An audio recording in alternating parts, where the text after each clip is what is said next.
Hello friends, welcome to online study centre. आज हम लोग पढ़ेंगे क्रॉनिकल के करंट अफेयर्स। क्रॉनिकल के करंट अफेयर्स है और ये मार्च 2024 का एडिशन है। प्रतियोगिता दर्पण हम लोगों ने कवर कर लिया है मार्च का। अब ये कंटिन्यू रहेगा, वीडियो काफ़ी समय से नहीं आ रहा था, अब रेगुलर रहेगा। तो चलिए, आई होप आपको अच्छा लगे तो वीडियो को लाइक कीजिएगा और चैनल को सब्सक्राइब नहीं किया है तो सब्सक्राइब करके नोटिफिकेशन बेल जरूर दबाइएगा। तो चलिए शुरू करते हैं क्रॉनिकल के करंट अफेयर्स। शुरू करेंगे राष्ट्रीय घटनाक्रम से, जहां पहला टॉपिक है ग्लोबल 500 आईटी सर्विसेज रैंकिंग। तो देखा जाए तो 17 जनवरी 2024 को ब्रांड फाइनेंस ग्लोबल 500 सूची दावोस में जारी किया गया और एक्सेंचर 40.5 बिलियन डॉलर के ब्रांड मूल्य के साथ विश्व का सबसे मूल्यवान आईटी सेवा ब्रांड बना हुआ है। एक्सेंचर डबलिन में स्थित एक आयरिश अमेरिकी पेशेवर सेवा कंपनी है। ठीक है, और देखा जाए तो विश्व में ये दूसरे सबसे मूल्यवान जो है आईटी सेवा ब्रांड का दर्जा जो प्राप्त हुआ है वो टाटा कंसल्टेंसी सर्विसेज को हुआ है। ठीक है, टाटा कंसल्टेंसी सर्विसेज टीसीएस को। और शीर्ष 100 में सबसे मूल्यवान ब्रांडों में एकमात्र भारतीय ब्रांड टीसीएस है। देखा जाए तो वर्ष 2023 में 69वें स्थान पर थी और टाटा समूह का कुल मूल्य 28.63 अरब डॉलर है अभी। ठीक है, चलिए नेक्स्ट देखते हैं। नेक्स्ट टॉपिक है भारत में 24.82 करोड़ लोग बहुआयामी गरीबी से बाहर। तो देखा जाए तो 15 जनवरी को नीति आयोग द्वारा जारी रिपोर्ट के अनुसार पिछले 9 वर्षों के दौरान, मतलब 2013-14 से लेकर 2022-23 के मध्य में भारत में 24.82 करोड़ लोग जो है वो बहुआयामी गरीबी से बाहर निकले हैं। गरीबी में सबसे बड़ी गिरावट उत्तर प्रदेश, बिहार और मध्य प्रदेश में दर्ज की गई है। भारत में बहुआयामी गरीबी जो है वो 2013-14 में 29.17% से घटकर 2022-23 में मात्र 11.28% रह गई है। राष्ट्रीय बहुआयामी गरीबी स्वास्थ्य, शिक्षा और जीवन स्तर के 3 समान रूप में भारतीय आयामों में व्याप्त अभावों का एक साथ मापन करती है, जो 12 सतत विकास लक्ष्यों और संबंधित संकेतकों द्वारा दर्शाए जाते हैं। इनमें पोषण, बाल और किशोर मृत्यु दर, फिर आपको मातृत्व स्वास्थ्य, स्कूली शिक्षा के वर्ष, स्कूल में उपस्थिति, खाना पकाने का ईंधन, स्वच्छता, पेयजल, बिजली, आवास, संपत्ति और बैंक खाते शामिल हैं। ठीक है, चलिए नेक्स्ट देखते हैं। नेक्स्ट टॉपिक है भारत का सबसे प्रदूषित शहर। तो देखा जाए तो 10 जनवरी को think tank centre for research on energy and clean air द्वारा रिपोर्ट जारी किया गया। रिपोर्ट के अनुसार भारत के प्रदूषित शहरों में पहला स्थान है बर्नीहाट का, जो कि मेघालय का है। और ये centre for research on energy and clean air ने 2023 में 75% से अधिक दिनों के एयर क्वालिटी डेटा वाला 227 शहरों का अध्ययन किया है। बिहार का बेगूसराय दूसरा और उत्तर प्रदेश का ग्रेटर नोएडा तीसरे स्थान पर है। इस सूची में दिल्ली जो है वो 8वें स्थान पर रहा। शीर्ष 50 प्रदूषित शहरों में 18 बिहार के हैं, 8 हरियाणा के और 8 राजस्थान के हैं। ठीक है, चलिए नेक्स्ट देखते हैं। इसमें आगे है कि असम के सिलचर में 29 माइक्रोग्राम प्रति घन मीटर पर सबसे कम 10 पीएम स्तर दर्ज है। पीएम मतलब पार्टिकुलेट मैटर होता है। ठीक है, और देखा जाए तो शीर्ष 10 प्रदूषित शहरों में पार्टिकुलेट मैटर जो है 10 की सांद्रता भारतीय मानकों की तुलना में 3 से 5 गुना विश्व और विश्व स्वास्थ्य संगठन की सीमा से 13 से 20 गुना अधिक है। ठीक है, चलिए नेक्स्ट देखते हैं। नेक्स्ट टॉपिक है विश्व की सबसे अमीर महिला बनी फ्रांसुआ बेटनकोर्ट मायर्स। देखा जाए तो ब्लूमबर्ग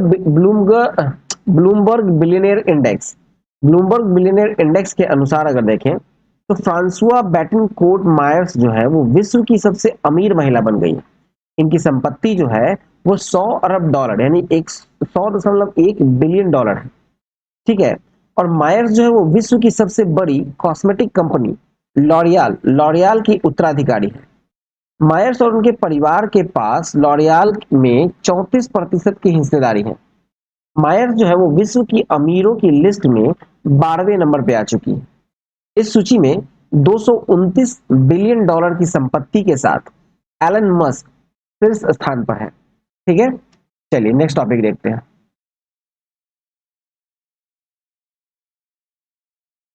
नेक्स्ट देखें तो नेक्स्ट है विश्व आर्थिक स्थिति एवं संभावनाएं, WESP 2024 रिपोर्ट।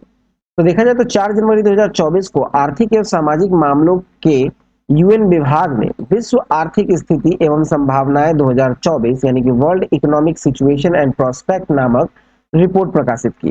और संयुक्त राष्ट्र की इस रिपोर्ट के अनुसार देखा जाए तो भारतीय अर्थव्यवस्था 2024 में 6.2% की दर से बढ़ने का अनुमान है।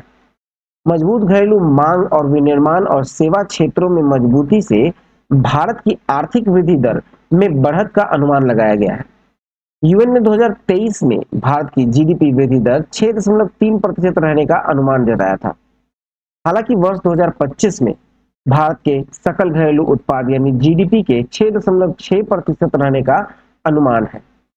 ठीक है, चलिए आगे देखें। तो रिपोर्ट के अनुसार दक्षिण एशिया का सकल घरेलू उत्पाद यानी जीडीपी जो है 2024 में वो 5.2% की दर से बढ़ने का अनुमान है। रिपोर्ट में वैश्विक आर्थिक वृद्धि दर वर्ष 2023 के अनुमानित है 2.7% से घटकर 2024 में 2.4% रहने का अनुमान जताया गया है। ठीक है, चलिए नेक्स्ट देखें। नेक्स्ट है प्रधानमंत्री सूर्योदय योजना की घोषणा। तो 22 जनवरी को प्रधानमंत्री नरेंद्र मोदी ने प्रधानमंत्री सूर्योदय योजना की घोषणा की है और इस योजना के अंतर्गत देश के 1 करोड़ घरों की छतों पर सोलर प्रणाली यानी रूफटॉप सोलर पैनल लगाई जाएगी। इस योजना का जो उद्देश्य है वह गरीब और मध्यम वर्ग के लोगों के बिजली के बिलों में कटौती करना है। इस योजना से भारत ऊर्जा क्षेत्र में आत्मनिर्भर भी बनेगा और सुदूर क्षेत्र में रहने वाले लोगों को इस योजना के अंतर्गत लाया जाएगा। योजना का सबसे अधिक लाभ उन राज्यों के लोगों को होगा जहां बिजली काफी अधिक महंगी है। रूफटॉप सोलर पैनल एक इमारत की छत पर स्थापित फोटोवोल्टाइक पैनल है जो मुख्य बिजली आपूर्ति इकाई से जुड़े हुए होते हैं। ठीक है, चलिए नेक्स्ट देखते हैं। नेक्स्ट है उत्तर प्रदेश में 928 पीएम श्री स्कूलों का शुभारंभ।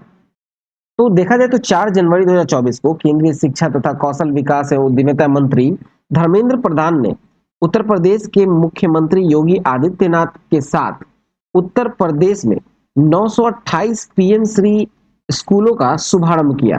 ठीक है, और पीएम श्री योजनाएं केंद्र प्रायोजित योजना है जिसे वर्ष 2022 में शुरू किया गया था। इस योजना के माध्यम से 5 वर्षों में पूरे भारत के 14,500 स्कूलों को अपग्रेड किया जाएगा और नई शिक्षा नीति से जोड़ा जाएगा।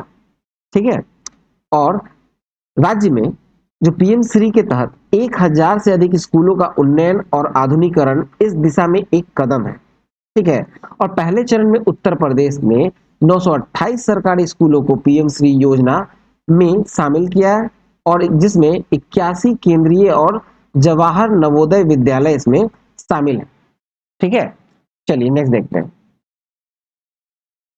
और इसमें है पूरे राज्य में 1753 स्कूलों को पीएम श्री स्कूलों के रूप में अपग्रेड करने के लिए चुना गया। राष्ट्रीय शिक्षा नीति 2020 के उद्देश्य है कि प्रारंभिक बचपन की देखभाल, शिक्षक प्रशिक्षण को मजबूत करना, मौजूदा परीक्षा प्रणाली और शिक्षा में सुधार जैसे आवश्यक क्षेत्रों पर ध्यान केंद्रित करना है। देश के 26 करोड़ छात्रों में से लगभग 20% उत्तर प्रदेश राज्य के। ठीक है, चलिए नेक्स्ट देखते हैं। नेक्स्ट है उत्तर प्रदेश देश की दूसरी सबसे बड़ी अर्थव्यवस्था। उत्तर प्रदेश जो है देश की दूसरी सबसे बड़ी अर्थव्यवस्था के रूप में उभरा है। वर्ष 2021-22 में प्रदेश की कुल जीडीपी जो है वो 16.45 लाख करोड़ रुपए थी, जो कि वित्त वर्ष 2022-23 में 22.58 लाख करोड़ रुपए से अधिक हो गई है। राष्ट्रीय आय में उत्तर प्रदेश का जो योगदान है वो 9.2% का है। राज्य के $1 ट्रिलियन की अर्थव्यवस्था के लक्ष्य को प्राप्त करने की ओर ये अग्रसर है और वर्ष 2022-23 में राज्य के विकास दर 9.8% के मुकाबले स्थिर कीमतों की राष्ट्रीय वृद्धि दर 7.2% दर्ज की गई है। इस अवधि के दौरान राज्य की मौजूदा जो कीमतों में वृद्धि दर है वो 14.3% दर्ज की गई। ठीक है, आगे देखें तो अगला है उत्तर प्रदेश में 5 नए हवाई अड्डे का निर्माण। तो देखा जाए तो 11 जनवरी 2024 को नागर विमानन मंत्री ज्योतिरादित्य सिंधिया ने कहा कि उत्तर प्रदेश में एक महीने में 5 नए हवाई अड्डों का उद्घाटन किया जाएगा। नए हवाई अड्डों का उद्देश्य है राज्य में हवाई कनेक्टिविटी में सुधार करना और अधिक पहुंच और आर्थिक विकास की सुविधा प्रदान करना। नए हवाई अड्डों का उद्घाटन आजमगढ़, अलीगढ़, मुरादाबाद, चित्रकूट और श्रावस्ती में किया जाएगा। 5 नए हवाई अड्डों के संचालित होने के बाद राज्य में हवाई अड्डों की संख्या बढ़कर 19 हो जाएगी। ठीक है, चलिए नेक्स्ट देखते हैं। अगला है वाराणसी व प्रयागराज को स्वच्छ गंगा टाउन पुरस्कार। तो केंद्र सरकार के स्वच्छ सर्वेक्षण 2023 में वाराणसी सबसे स्वच्छ गंगा नगर के रूप में शीर्ष स्थान पर है। प्रयागराज दूसरे स्थान पर है जबकि बिजनौर तीसरे स्थान पर है। सर्वेक्षण में वाराणसी में सबसे अधिक 76.5 अंक अर्जित किए और इसके बाद 74.4 अंकों के साथ प्रयागराज, 74.3 अंकों के साथ बिजनौर का स्थान रहा। 1 लाख से 10 लाख तक की आबादी श्रेणी में नोएडा को भी गार्बेज फ्री सिटी में 5 स्टार रैंकिंग और पहली बार वाटर प्लस सर्टिफिकेट प्राप्त हुआ है। ठीक है, चलिए नेक्स्ट देखते हैं। नेक्स्ट है बिहार लघु उद्यमी योजना 2024। तो देखा जाए तो बिहार सरकार के द्वारा बिहार लघु उद्योग योजना 2024 की शुरुआत की गई है और इसका लाभ सिर्फ बिहार के निवास कर रहे गरीब परिवारों को मिलेगा। बिहार सरकार ने 90 लाख से अधिक गरीब परिवारों में से प्रत्येक परिवार को 2 लाख रुपए की वित्तीय सहायता प्रदान करने की योजना को मंजूरी दी। 5 वर्ष तक चलने वाली इस योजना का लक्ष्य गरीब परिवारों को रोजगार के अवसर प्रदान करना है जिनकी मासिक आय 6,000 रुपए प्रति माह से कम है। ठीक है, और राज्य उद्योग विभाग द्वारा इस योजना को लागू किया जाएगा और लाभार्थी का चयन कंप्यूटरीकृत रैंडमाइजेशन प्रक्रिया के माध्यम से किया जाएगा। गरीब परिवारों के कम से कम एक सदस्य को 63 प्रकार की छोटी औद्योगिक या प्रसंस्करण इकाइयों को स्थापित करने के लिए 3 किस्तों में 2 लाख रुपए तक का अनुदान प्रदान किया जाएगा। आगे देखें तो अगला है कि गंगा पर 4,556 मीटर लंबे पुल का निर्माण। तो देखा जाए तो आर्थिक मामलों की मंत्रिमंडलीय समिति 3,064.45 करोड़ रुपए की लागत से बिहार में गंगा पर 4,556 मीटर लंबा 6 लेन केबल आधारित पुल के निर्माण को मंजूरी दी है और ये पुल जो होगा वो बिहार में दीघा और सोनपुर को जोड़ेगा। नया पुल जो होगा वो उत्तर और दक्षिण बिहार को जोड़ेगा तथा भारी वाहनों द्वारा परिवहन की अनुमति भी इस पे दी जाएगी। इस परियोजना से वैशाली जैसे बौद्ध तीर्थ स्थलों के लिए कनेक्टिविटी में भी सुधार होगा। ठीक है, चलिए नेक्स्ट देखते हैं। नेक्स्ट है झारखंड के 17 जिले सूखे से प्रभावित। तो देखा जाए तो झारखंड सरकार ने हाल ही में औसत से कम बारिश के बाद 17 जिलों के 158 ब्लॉकों को सूखाग्रस्त घोषित कर दिया जिससे लगभग 15 लाख किसान प्रभावित हुए। महत्वपूर्ण खरीफ रोपण अवधि के दौरान राज्य में औसत वर्षा से लगभग 40% की कमी देखी गई। परिणाम स्वरूप फसल का रकबा काफी कम हो गया। झारखंड के गठन के बाद 20 से अधिक वर्षों में 10 सूखा वर्ष आधिकारिक तौर पर घोषित किए गए और राज्य में लगभग प्रति 3 वर्ष में एक बार सूखा पड़ता है। वर्तमान में झारखंड में केवल 20% कृषि योग्य भूमि है, सिंचाई की सुविधा है जिसके परिणाम स्वरूप गंभीर असुरक्षा है। ठीक है, चलिए नेक्स्ट देखते हैं। नेक्स्ट है कि पंजाब में पहला मदर मिल्क बैंक। तो देखा जाए तो पंजाब में पायलट प्रोजेक्ट के रूप में अपनी तरह का पहला mother milk bank doctor BR Ambedkar राज्य चिकित्सा संस्थान मोहाली में स्थापित किया जाएगा और मोहाली में यह मदर मिल्क बैंक जो है वो रोटरी इंटरनेशनल के द्वारा स्थापित किया गया है और रोटरी ने इस बैंक को उपकरण और अन्य जरूरी सामान खरीदने के लिए 30 लाख रुपए दिए हैं। यह एक नॉन प्रॉफिट बैंक है जहां की नवजात शिशुओं के लिए मां का सुरक्षित दूध स्टोर किया जाएगा। ठीक है, इसकी मदद से उन नवजात शिशुओं को मां का दूध उपलब्ध कराया जाता है जिनकी अपनी मां किसी कारणवश स्तनपान करा पाने में असमर्थ है। ठीक है, चलिए नेक्स्ट देखते हैं। नेक्स्ट है vibrant Gujarat global summit 2024।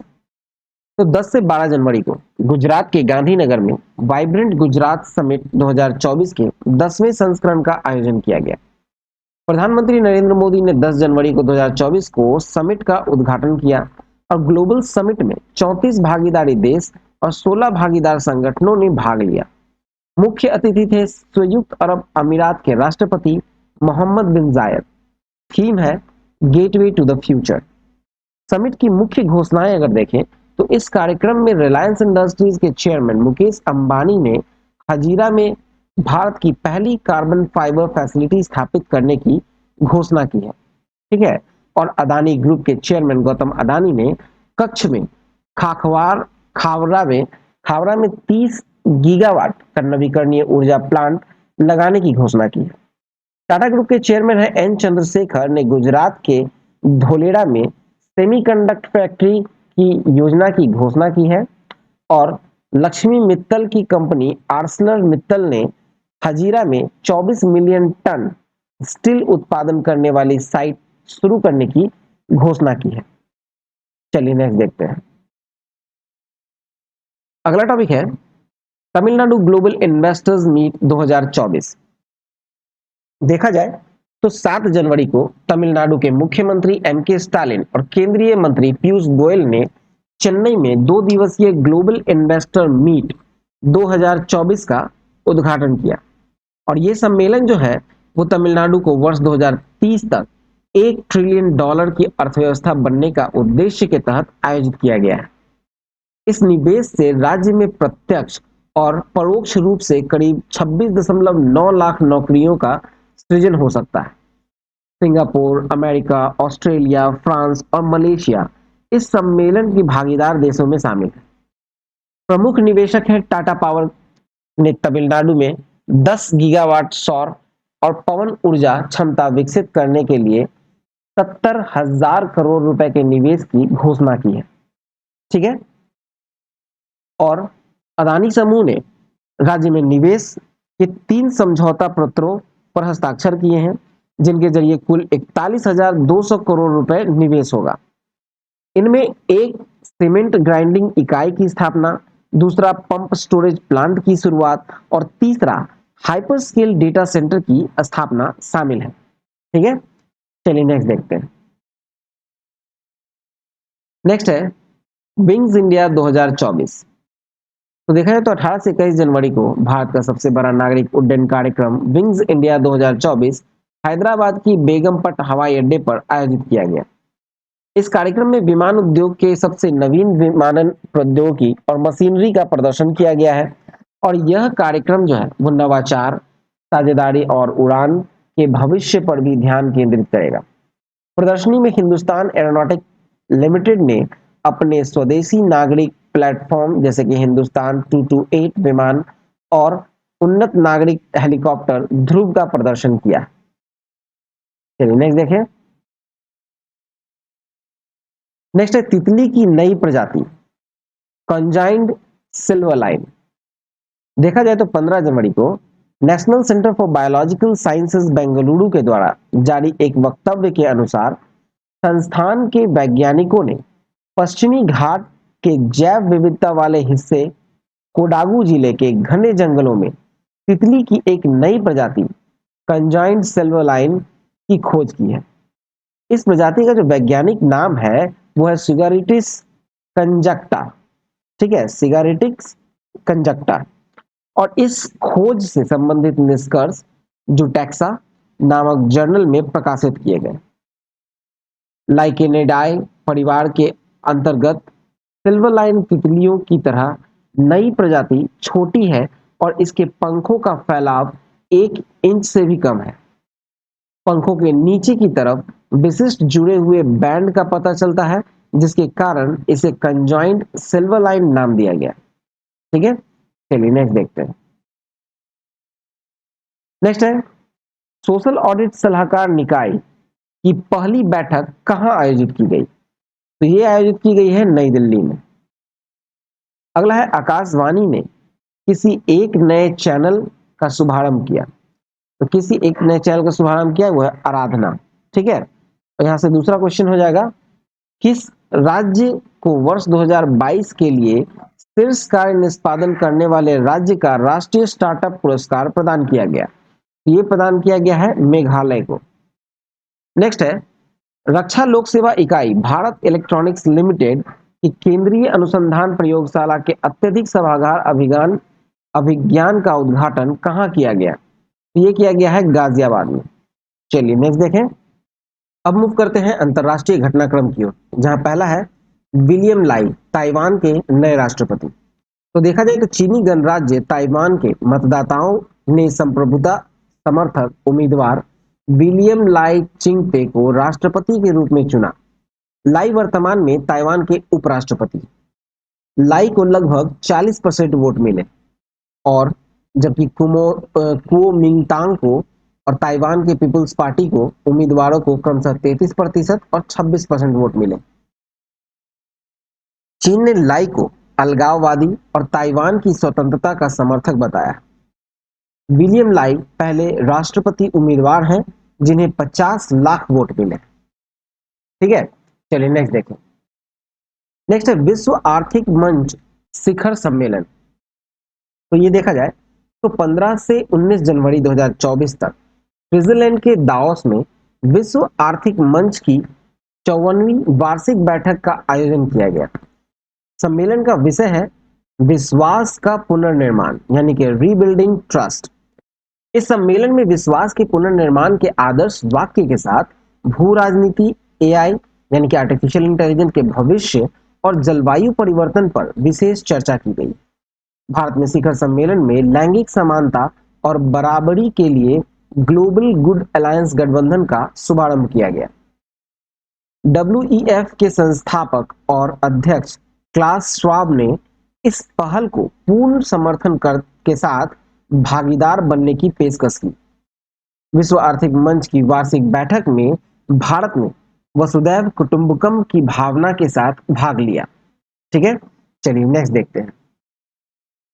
Next है भारत यूएस व्यापार नीति फोरम। देखा जाए तो 12 जनवरी 2024 को नई दिल्ली में भारत संयुक्त राज्य अमेरिका व्यापार नीति फोरम की 14वीं मंत्रिमंडलीय स्तर की बैठक का आयोजन की गई। भारत के वाणिज्य एवं उद्योग मंत्री पीयूष गोयल तथा अमेरिकी व्यापार प्रतिनिधि राजदूत कैथरीन ताई ने फोरम बैठक की सह अध्यक्षता की। दोनों देशों के द्विपक्षीय व्यापार को बढ़ावा देने के उद्देश्य से गैर टैरिफ बाधाओं को कम करने के लिए एक संयुक्त सुविधा तंत्र स्थापित करने के सहमत हुए। बैठक में खनिज, सीमा शुल्क, आपूर्ति श्रृंखला एवं उच्च तकनीक उत्पादों में व्यापार सहित कुछ क्षेत्रों में भविष्य की संयुक्त पहल शुरू करने के लिए एक फाउंडेशन बनाने की प्रतिबद्धता जताई गई। ठीक है, चलिए नेक्स्ट देखें। अब आते हैं आर्थिक वाणिज्यिक परिदृश्य की ओर, जहां पहला है कि भारत की जीडीपी वृद्धि दर 6.7%। India ratings and research. तो देखा जाए तो 3 जनवरी 2024 को इंडिया रेटिंग एंड रिसर्च ने वित्त वर्ष 2024 की सकल घरेलू उत्पाद की वृद्धि दर के अपने अनुमान को 6.2% से बढ़ाकर 6.7% कर दिया। रिपोर्ट के अनुसार मजबूत अर्थव्यवस्था की वजह से जीडीपी के वृद्धि अनुमान को संशोधित करके बढ़ाया गया है। खुदरा महंगाई तीसरी और चौथी तिमाही में घटकर क्रमशः 5.1% और 4.7% रहने का अनुमान है। इंडिया रेटिंग्स एंड रिसर्च का अनुमान है कि वित्त वर्ष 2024 में सकल स्थिर पूंजी निर्माण 9.5% बढ़ेगा। ठीक है, चलिए नेक्स्ट देखें। नेक्स्ट है इंडिया पोस्ट पेमेंट बैंक का हिंदुस्तान जिंक के साथ समझौता। तो इंडिया पोस्ट पेमेंट बैंक ने अपने कॉरपोरेट सामाजिक उत्तरदायित्व लाभार्थियों को वित्तीय समावेशन सेवाएं देने के लिए हाल ही में हिंदुस्तान जिंक के साथ समझौता ज्ञापन पर हस्ताक्षर किए। यह सहयोग हिंदुस्तान जिंक के परिचालन क्षेत्रों के आसपास सामुदायिक लाभार्थियों के जीवन पर अस्थायी प्रभाव सुनिश्चित करने के उद्देश्य से किया गया है। ये सहयोग स्वयं सहायता समूह यानी कि सेल्फ हेल्प ग्रुप महिलाओं, किसानों और युवाओं को कवर करने वाले 3.5 लाख से अधिक लाभार्थियों के लिए वित्तीय सहायता सुनिश्चित करेगा। देखा जाए तो इससे बैंक खाते खोलने, पेंशन उत्पादों, दीर्घकालिक बचत और निवेश योजनाओं आदि तक आसान पहुंच सुनिश्चित होगी। इंडिया पोस्ट पेमेंट बैंक की स्थापना भारत सरकार के स्वामित्व वाली 100% इक्विटी के साथ संचार मंत्रालय के डाक विभाग के अंतर्गत की गई है। ठीक है, चलिए नेक्स्ट देखें। नेक्स्ट है एनएसई। एनएसई विश्व का सबसे बड़ा डेरिवेटिव एक्सचेंज, ठीक है, नेशनल स्टॉक एक्सचेंज जो है वो विश्व का सबसे बड़ा डेरिवेटिव एक्सचेंज। देखा जाए तो फ्यूचर्स इंडस्ट्री एसोसिएशन के अनुसार भारत का नेशनल स्टॉक एक्सचेंज कारोबार वाले अनुबंधों की संख्या के हिसाब से वर्ष 2023 में विश्व का सबसे बड़ा डेरिवेटिव एक्सचेंज बनकर उभरा है। यह लगातार 5वां वर्ष है जब नेशनल स्टॉक एक्सचेंज ने शीर्ष स्थान प्राप्त किया। इसके अलावा ट्रेडों की संख्या यानी इलेक्ट्रॉनिक ऑर्डर बुक के आधार पर यह इक्विटी सेगमेंट में विश्व के तीसरे स्थान पर है। ठीक है, और एनएसई समूह में एनएसई के साथ एनएसई इंटरनेशनल एक्सचेंज शामिल है। ठीक है, चलिए नेक्स्ट देखते हैं। अब मूव करते हैं पुरस्कार सम्मान की ओर, जहां पहला है केआईए बेंगलुरु को एयरपोर्ट ऑफ द ईयर का पुरस्कार। तो देखा जाए तो 18 जनवरी 2024 को केम्पेगौड़ा अंतर्राष्ट्रीय हवाई अड्डा बेंगलुरु को विंग्स इंडिया अवार्ड 2024 में वर्ष का सर्वश्रेष्ठ हवाई अड्डे का पुरस्कार दिया गया। और यह पुरस्कार केम्पेगौड़ा अंतर्राष्ट्रीय हवाई अड्डे बेंगलुरु और दिल्ली इंटरनेशनल एयरपोर्ट लिमिटेड को संयुक्त रूप से प्रदान किया गया। विंग्स इंडिया अवार्ड केंद्रीय नागरिक उड्डयन मंत्री ज्योतिरादित्य सिंधिया द्वारा हैदराबाद में प्रदान किए गए। नेक्स्ट देखें। नेक्स्ट है 5 लोकसभा सांसद संसद रत्न पुरस्कार हेतु चयनित। तो देखा जाए तो 7 जनवरी 2024 को संसद रत्न से सम्मानित किए जाने वाले 5 सांसदों और संसद महारत्न से सम्मानित 4 सांसदों के नामों की घोषणा की गई और इन सांसदों को पुरस्कार 17 फरवरी 2024 को प्रदान किया जाएगा। संसद रत्न पुरस्कार देखें तो नाम है और ये राजनीतिक दल है। तो नाम देखा जाए तो सुकांत मजूमदार भाजपा के हैं, श्रीकांत एकनाथ शिंदे शिवसेना के हैं, सुधीर गुप्ता भाजपा के हैं, राम सिंह कोल्हे एनसीपी के हैं और कुलदीप राय शर्मा कांग्रेस के हैं। इन्हें संसद रत्न पुरस्कार दिया गया। और संसद महारत्न पुरस्कार में देखा जाए तो एनके प्रेमचंद्रन आरएसपी के हैं, अधीर रंजन चौधरी भारतीय राष्ट्रीय कांग्रेस के हैं, विद्युत बरन महतो भाजपा के हैं और हिना विजय कुमार गावित भाजपा के हैं। ठीक है, चलिए नेक्स्ट देखते हैं। नेक्स्ट है प्रीसा चक्रवर्ती विश्व के सबसे प्रतिभावान छात्रों की सूची में शामिल। तो देखा जाए तो भारतवंशी अमेरिकी छात्रा है प्रीसा चक्रवर्ती, 9 वर्ष की है और प्रतिष्ठित Johns Hopkins Center for Talented Youth ने विश्व के सबसे प्रतिभावान छात्रों की सूची में शामिल किया है। प्रीसा को 90 देशों के 16,000 छात्रों की परीक्षा के परिणाम के आधार पर सूची में स्थान दिया गया। कैलिफोर्निया के फ्रेमोंट स्थित वॉर्म स्प्रिंग एलिमेंट्री स्कूल की छात्रा प्रीसा ने 2023 की गर्मियों में ग्रेड 3 की छात्रा के रूप में Johns Hopkins Center for Talented Youth द्वारा आयोजित परीक्षा दी थी। प्रीसा को Scholastic Assessment Test, American College Testing और स्कूल और College Ability Test talent search के रूप में सम्मानित किया गया। प्रीसा चक्रवर्ती ने परीक्षा के मौखिक और मात्रात्मक अनुभव में उत्कृष्ट प्रदर्शन करते हुए 99% अंक प्राप्त किए। चलिए नेक्स्ट देखें। अब आते हैं विविध की ओर। विविध में पहला है सैन्य अभ्यास डेजर्ट साइक्लोन 2024।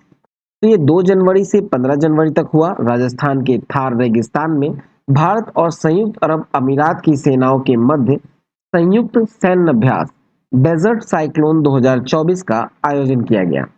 डेजर्ट साइक्लोन का जो उद्देश्य था वो था शहरी परिचालन में सर्वोत्तम प्रथाओं को सिखाना और साझा करना। यह संयुक्त अभ्यास दोनों देशों की सैन्य साझेदारी को मजबूत करने, अंतर संचालनीयता बढ़ाने और क्षेत्रीय और वैश्विक सुरक्षा में योगदान करने की प्रतिबद्धता की प्रमाण के रूप में कार्य करता है। ठीक है, चलिए नेक्स्ट देखें। नेक्स्ट है अभ्यास डेजर्ट नाइट।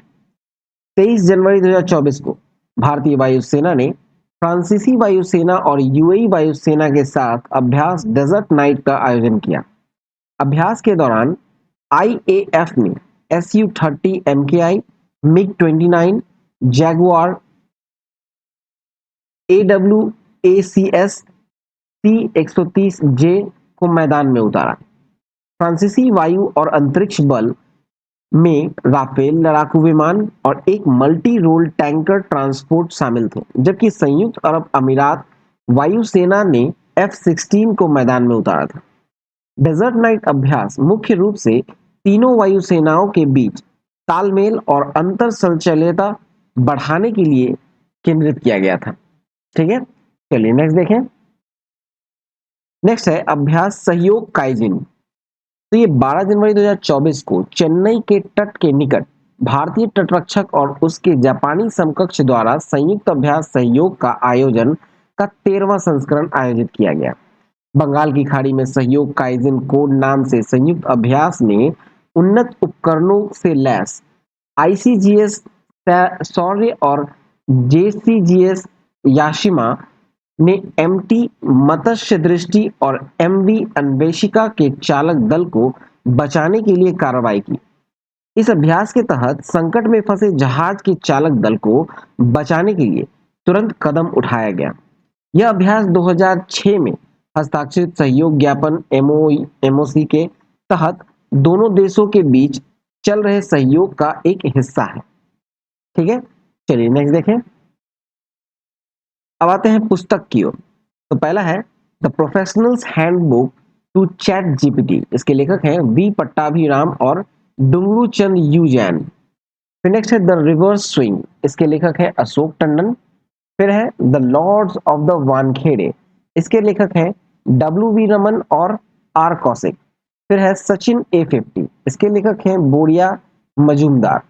फिर है ब्रेकिंग द मोल्ड, री इमेजिनिंग इंडियाज इकोनॉमिक फ्यूचर। इसके लेखक हैं रोहित लांबा। फिर है Gandhi, a life in 3 campus. इसके लेखक है MJ अकबर। और संस्कृत के आयाम, इसके लेखक हैं मनोरमा मिश्रा। फिर है असम के बहादुर लाचित बरफुकन। इसके लेखक हैं अरूप कुमार दत्ता। फिर है an uncommon love, the early life of Sudha and Narayana Murthy. इसके लेखक हैं चित्रा बनर्जी दिवाकरुणी। ठीक है, चलिए नेक्स्ट देखें। अब आते हैं अपॉइंटमेंट्स की ओर, जहां पहला है विश्व स्वास्थ्य संगठन यानी WHO दक्षिण पूर्व एशिया क्षेत्र के क्षेत्रीय निदेशक के रूप में नियुक्त हुए। तो ये नियुक्त हुए हैं साइमा वाजिद, जो कि बांग्लादेश की है। फिर है नौसेना, भारतीय नौसेना के पूर्व कमान मुख्यालय में संचालित मामलों के चीफ स्टाफ ऑफिसर का पदभार संभाला। ये संभाला है रियर एडमिरल शांतनु झा ने। फिर 16वें वित्त आयोग के अध्यक्ष नियुक्त हुए हैं। ये नियुक्त हुए हैं अरविंद पनगढ़िया। चलिए नेक्स्ट देखें। अब आते हैं निधन की ओर। तो निधन में है प्रोफेसर वेद प्रकाश नंदा। ये प्रमुख भारतीय अमेरिकी कानूनविद प्रोफेसर वेद प्रकाश नंदा का निधन हो गया है। फिर है वासुदेव पांडे। वासुदेव पांडे जो है वो त्रिनिदाद और टोबैगो के पूर्व प्रधानमंत्री थे। वासुदेव पांडे का 90 वर्ष की आयु में निधन हो गया। चलिए नेक्स्ट देखें। अब मूव करते हैं खेल कूद की ओर, जहां पहला है WTT फीडर कॉपर्स क्रिस्टी 2024। तो जनवरी 2024 में यानी 18 जनवरी 2024 को भारतीय टेबल टेनिस खिलाड़ी श्रीजा अकुला ने अमेरिका के टेक्सास में WTT फीडर कॉपर्स क्रिस्टी 2024 का अपना पहला अंतरराष्ट्रीय खिताब जीता। 2 बार नेशनल चैंपियन श्रीजा अकुला ने महिला एकल फाइनल में USA की लिली झांग को 11-6, 18-16 और 11-5 से हराया। चलिए नेक्स्ट देखें। नेक्स्ट है शुभमन गिल को क्रिकेटर ऑफ द ईयर 2024। देखा जाए तो 23 जनवरी को भारतीय क्रिकेट कंट्रोल बोर्ड ने हैदराबाद में भारतीय क्रिकेटर शुभमन गिल को क्रिकेटर ऑफ द ईयर 2024 के अवार्ड से सम्मानित किया। पूर्व बल्लेबाज फारूक इंजीनियर को कर्नल सी के Naidu life time achievement award से सम्मानित किया गया। टीम इंडिया के पूर्व हेड कोच रवि शास्त्री को भी लाइफ टाइम अचीवमेंट से सम्मानित किया गया। ठीक है, चलिए नेक्स्ट देखते हैं। नेक्स्ट है रवि कुमार दाहिया को फ्रांस के ग्रैंड प्री में कांस्य पदक। तो देखा जाए तो रवि कुमार दाहिया ने Grand Prix de France Henri Deglane 2024 wrestling tournament में कांस्य पदक जीता। ठीक है, और फ्रांस के नीस में पुरुषों की 61 किलोग्राम फ्री स्टाइल वर्क में कांस्य पदक मुकाबले में रवि ने कजाकिस्तान के कैरात आमिरतायेव को 10-4 से हराया। ठीक है, चलिए नेक्स्ट देखते हैं। नेक्स्ट है प्रज्ञानंद भारत के नंबर 1 शतरंज खिलाड़ी। तो शतरंज के खिलाड़ी रमेश बाबू प्रज्ञानंद ने 2024 टाटा स्टील शतरंज टूर्नामेंट के विश्व चैंपियन डिंग लिरेन को हराया। इस जीत के साथ प्रज्ञानंद विश्वनाथन आनंद को पीछे छोड़कर भारत में शीर्ष स्थान प्राप्त किया। यह उपलब्धि प्रज्ञानंद को शास्त्रीय शतरंज में मौजूदा विश्व चैंपियन को हराने वाले आनंद के बाद दूसरे भारतीय के रूप में स्थापित करती है। रमेश बाबू प्रज्ञानंद ग्रैंड मास्टर का खिताब पाने वाले 5वें सबसे कम उम्र के व्यक्ति हैं।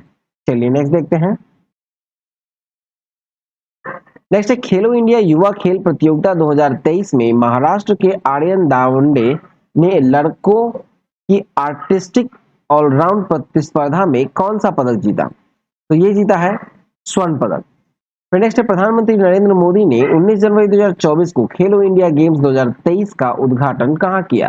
तो ये चेन्नई में उद्घाटन किया गया है। अगला है कि 14 जनवरी 2024 को रियल मैड्रिड ने किसे हराकर Spanish super cup football tournament जीता है? ये बार्सिलोना को हराकर जीता है Spanish super cup football tournament. ठीक है, रियल मैड्रिड ने जीता है।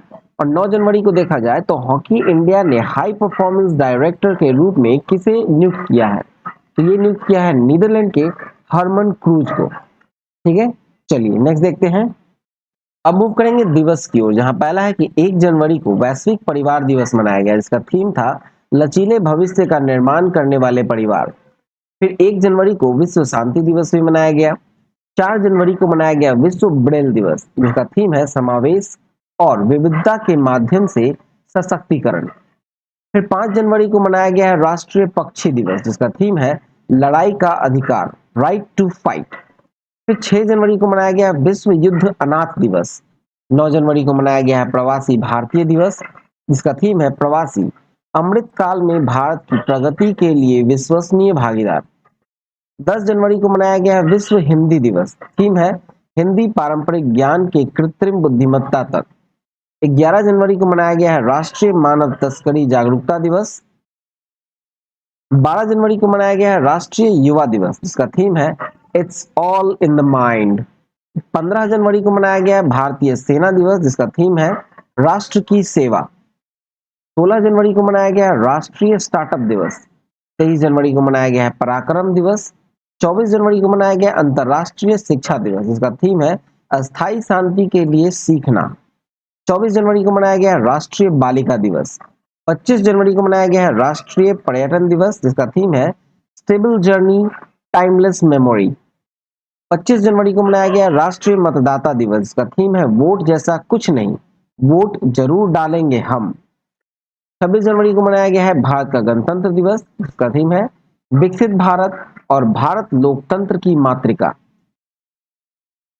26 जनवरी को मनाया गया है और अंतरराष्ट्रीय सीमा शुल्क दिवस, जिसका थीम था सीमा शुल्क प्रथाओं में अनुकूलनशीलता और समावेशिता। 27 जनवरी को मनाया गया अंतरराष्ट्रीय स्मरणोत्सव दिवस। 29 जनवरी महीने का जो आखिरी रविवार था, उस दिन मनाया गया विश्व कुष्ठ उन्मूलन दिवस, इसका थीम है कुष्ठ रोग को हटाओ। 30 जनवरी को मनाया गया है शहीद दिवस। तो चलिए, ये क्रॉनिकल का वीडियो यहाँ समाप्त होता है। ठीक है, क्रॉनिकल मार्च का कवर हो गया, अब हम लोग अप्रैल का कवर करेंगे। ठीक है, और इसका पीडीएफ अगर आप डाउनलोड करना चाहते हैं तो onlinestudycenter.in पर जाकर पीडीएफ सेक्शन से पीडीएफ डाउनलोड कर सकते हैं, या फिर टेलीग्राम पे भी आपको लिंक मिल जाएगा, नीचे आपको डिस्क्रिप्शन में दिया गया है, वहां पर भी आप जाकर कर सकते हैं। ठीक है, और सब्सक्राइब जरूर कीजिएगा टेलीग्राम चैनल को भी, और वीडियो को लाइक करें, शेयर करें। सब्सक्राइब नहीं किया तो चैनल को सब्सक्राइब कर लें। मिलते हैं नेक्स्ट वीडियो में। जय हिंद, जय भारत।